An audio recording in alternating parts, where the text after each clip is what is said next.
For a Cuban exile, the idea that Cuba is less than 90 miles away from the U.S. is a frustrating one. In one sense, you feel you're so close to your homeland to help the people, your people, and you can't seem to. Havana, the buildings are dilapidated, they're falling down. There isn't much work. You're talking about an infrastructure right now and an economy that can't sustain itself. It's in the Stone Ages.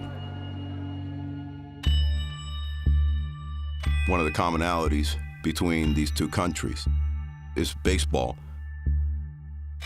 In Cuba, you better be passionate, you better be respectful, you better be understanding as to what the potential is and what you're going after. Because the ultimate goal for a young Cuban kid is the major leagues.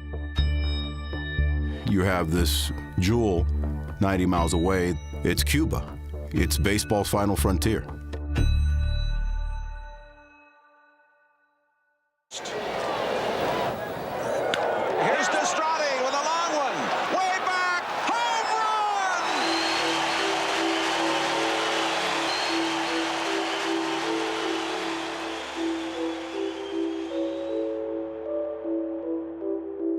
I was born in Cuba, in Santiago, in '62, and came over in '68.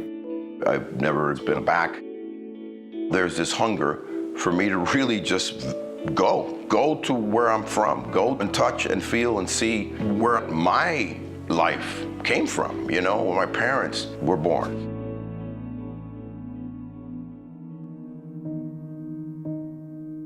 New Year's Day, 1959, the revolution, as it's known, took over. The maña is, the trick that was Castro's taking over and proposing this ideology of democracy, and it wasn't to be. After '59, he partners with Russia and then explains that he is going to be a communist state. There's always been an ongoing feeling that the Castro regime, the embodiment of the revolution, you're talking about an ideology that the Cuban exiles over here don't trust. Let me tell you one thing, I will never do anything for the government. And I love my country and I'm very proud to be a Cuban.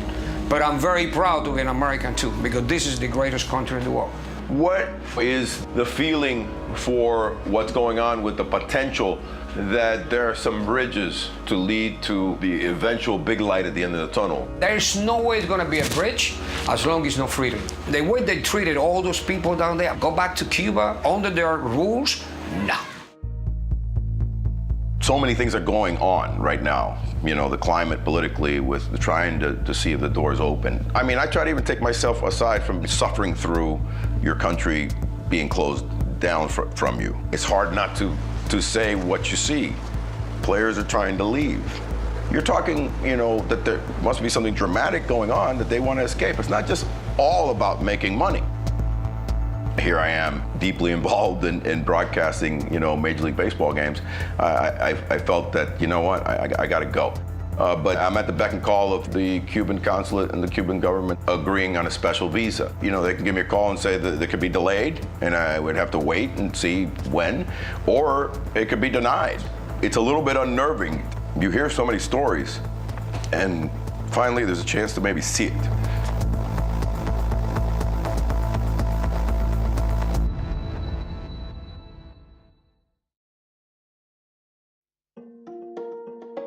In Cuba, baseball is it. There is no hockey and basketball and, American-style NFL football. It's baseball, and it always has been.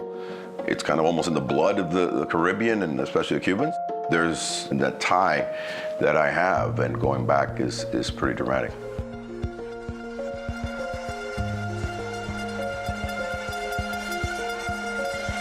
There's a level of passion and respect to the game of baseball in Cuba. ¿Ciego no clasificó? ¿Quién fue el campeón? Pero dime, en comparación, no te estoy hablando de la realidad de la vida. El equipo más completo hoy por hoy que tiene en la pelota cubana es Ciego de Ávila. Que sea más completo. El más completo en todos los aspectos. In Cuba, their passion for the game is so intense that they want to pass it on to the younger generation. Un mes que soy licenciado en cultura física y deporte, mira, soy entrenador de béisbol. No. Baseball is preeminent. Along with learning how to read and write is learning how to throw and catch and hit.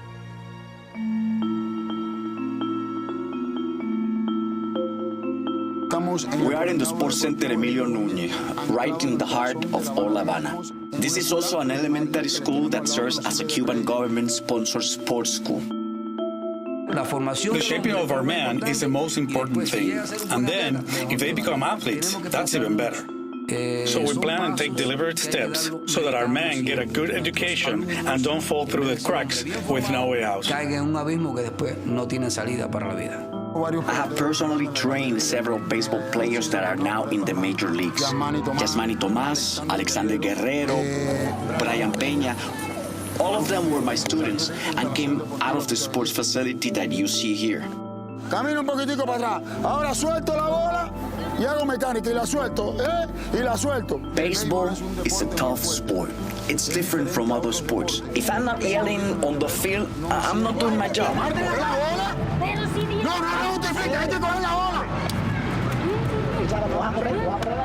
In the United States, there are private training facilities where you have to pay to train. In Cuba, the state pays for the training. From the time they're 5 years old, they go through a high-performance training process, including special schools, until they are 23. All baseball players go through this together. They all share the same duties and responsibilities.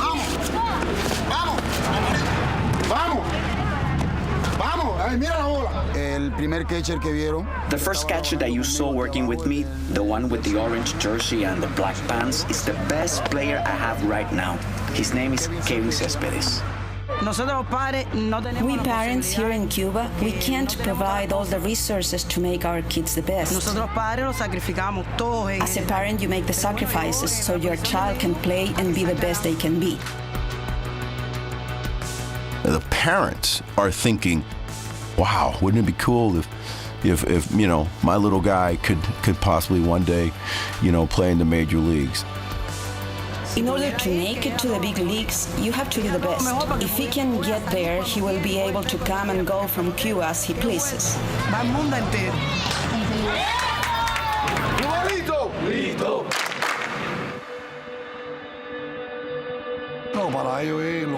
Baseball is the best thing for these kids. This is a country that wakes up with the ball and goes to sleep with the ball.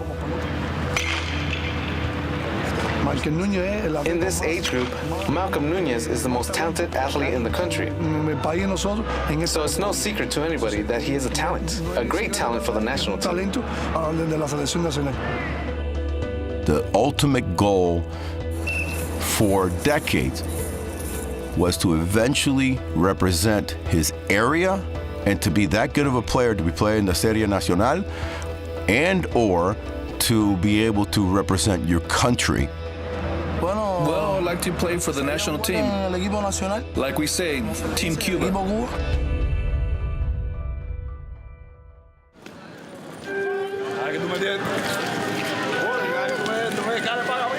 Yurievsky Gurriel, he has been a staunch pro-revolution, pro-nationalism kind of a guy. Yurievsky Gurriel is and has been the best Cuban player probably for a decade. He is the picture boy of Cuban baseball. But he's also been very open that one day he would love to play in the major leagues and would love that challenge. And they've been promising him that he doesn't have to defect. He doesn't have to leave anybody behind. He'll be the first one who signs legally with a U.S. team right out of Cuba. And I think he's been hearing that for a while. The best thing that could happen right now is for Cuban players to leave their airport peacefully, hired by the federation, and play in the major leagues. Why not? It would be spectacular for both countries. That could contribute and accelerate the improvement of the relationship between both countries. But it hasn't happened. And I don't think it's going to happen for a while either.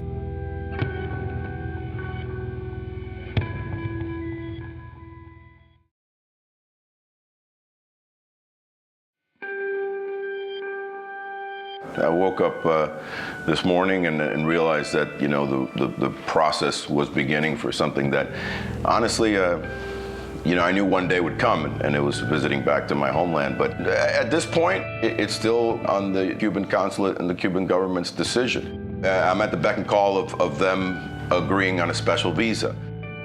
It's part, obviously, personal, part, you know, political, and obviously a big part pelota, you know, baseball. Some late inning drama here in Pool C game number 2, Cuba's first game. And in 2006, I was fortunate enough to be called upon to cover the first edition of the World Baseball Classic. Cuba was playing in, and again, this was pretty big deal. Yulieski Gurriel, 21 years of age, stands in with an 0-1 count. Pitch stretched by Acosta, and the pitch swung and high in the air into the deep left field. That one is way back, and it's gone. And Yulieski Gurriel has given Cuba a 6-4 lead in the 9th. This kid, Gurriel, is the full package. Before the game, we were on the stands there, and we saw a bunch of scouts that are out here. That is the one main kid that I'd say that they'd be checking out and salivating over. But again, these are the Cuban national team, and they're not easy to come by unless they defect. I remember when I did the games in Puerto Rico that I got some backlash from that. The defections will happen, if not here, some other time. And even some of these players that might even, there have been players that have even said, I'm not going to, you know, ever defect. I'm never going to defect. But when the opportunity presents itself, the reality is that they're the only team in these 16 countries that are in a unilateral, you know, control by a dictator. So that's just this reality of what we're looking at here. It's hard not to say what you see. Players are trying to leave. My name is Frank Camilo Morejon. I am 29 years old. I play for the Industriales from Cuba's capital.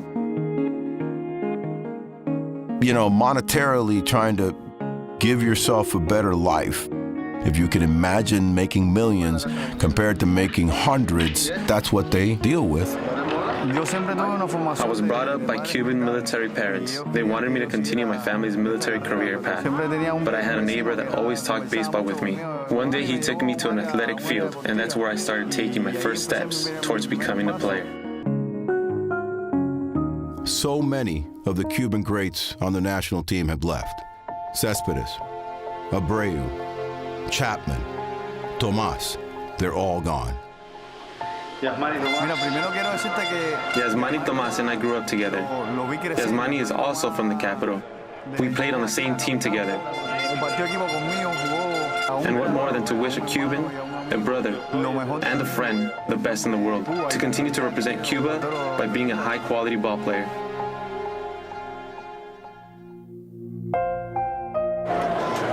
Yasmani Tomas batea por Industriales. Le tira, saca fly, largo por el izquierdo, va atrás, se le fue la bola. Y cuadrangular de Yasmani Tomás. Para poner delante a Industriales en el juego. During the end of 2014, I decided to leave Cuba. It was hard. It was a very tough experience.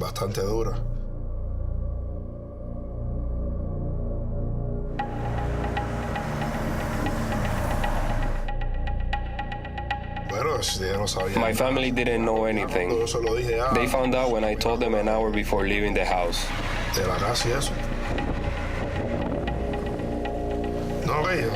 We just got to the coast and left at once. That day I was on the boat for 16 hours. You could say it was the longest 16 hours of my life. We could be alive, we could be dead. Nobody knows what's going to happen when you're on the sea. But thank God we're alive. First I went to Haiti, and then I went to the Dominican Republic. That's where I started training and doing the presentations for the Major League Baseball teams.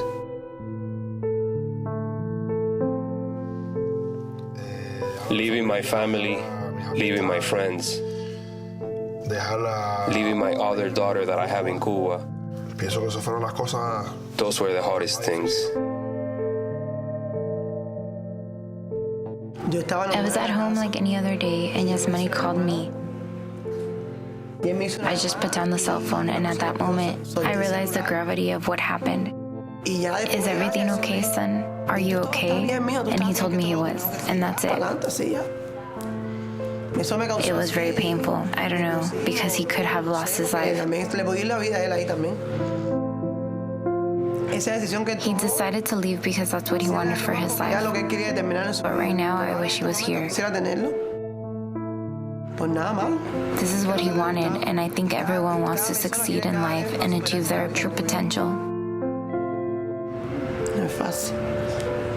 It's not easy. My life has been shattered, but you have to go on living. I don't want my son to know that I'm crying.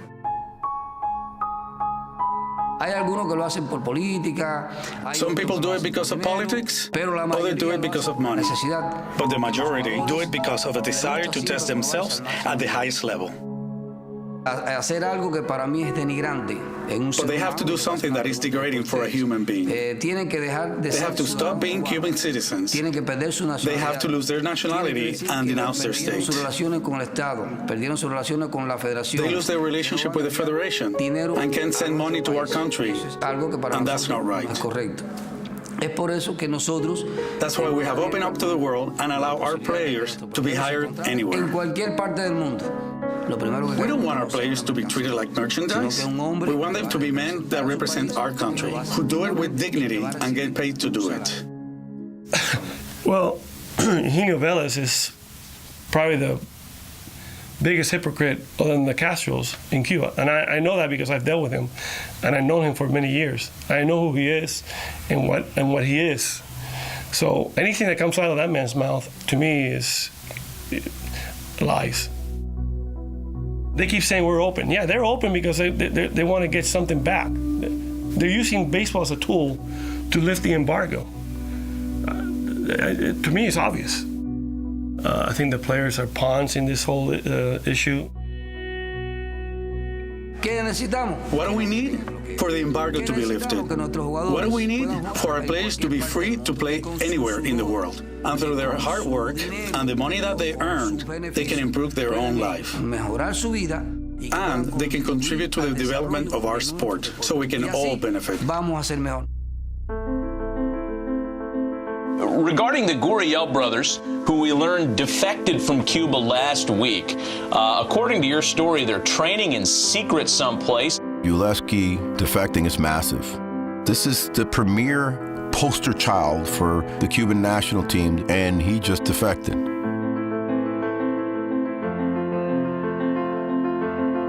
It's the biggest defection ever.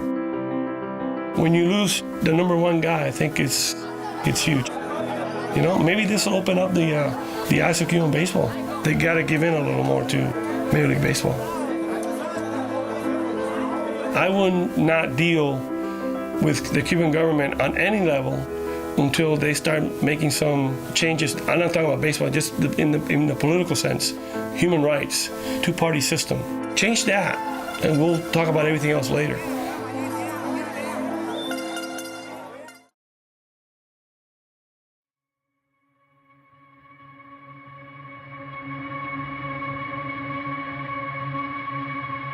I've never tried to go to Cuba until now. And now I'm, at the precipice of it, and I'm pulling my hair out.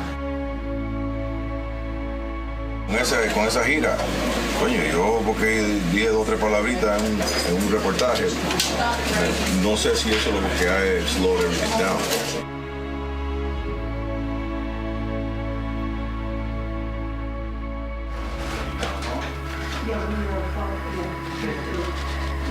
You know, I didn't really think about that, honestly. Basically, you know, they're nixing it right now, so it's very, very disheartening to hear. The actual Cuban-born in the party is the one that has the bigger trouble getting in, you know, ironically. So I don't know what to think or what to say.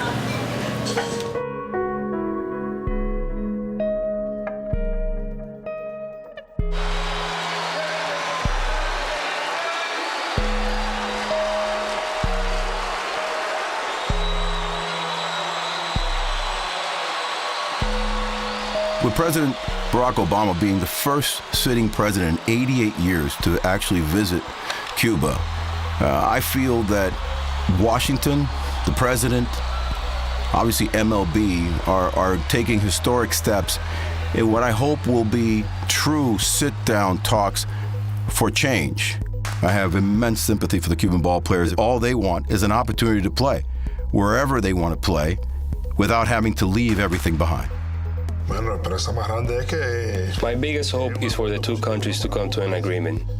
I think that will be just as important for Major League Baseball as for Cuba, and essential for us ball players who are forced to make difficult decisions. What we need is to stop being oppressed, for the embargo to be lifted, for our players to be able to play freely anywhere in the world. We don't want any special treatment. We just want our players to have the same opportunities as all the players in the world. I believe you can use baseball as an open door to something else, but make that something else the bigger issue. Don't make a deal on the baseball end of it until you've solved everything else. When I'm watching this game, I couldn't help but think that there'll be one or more that are thinking, I'd like that opportunity. I would want to be the next defector. I would want that chance to play in the major leagues. So while the politics, in essence, remain the same in Cuba, MLB is trying to make an effort, yet, in the end, very much so, it's still baseball's final frontier.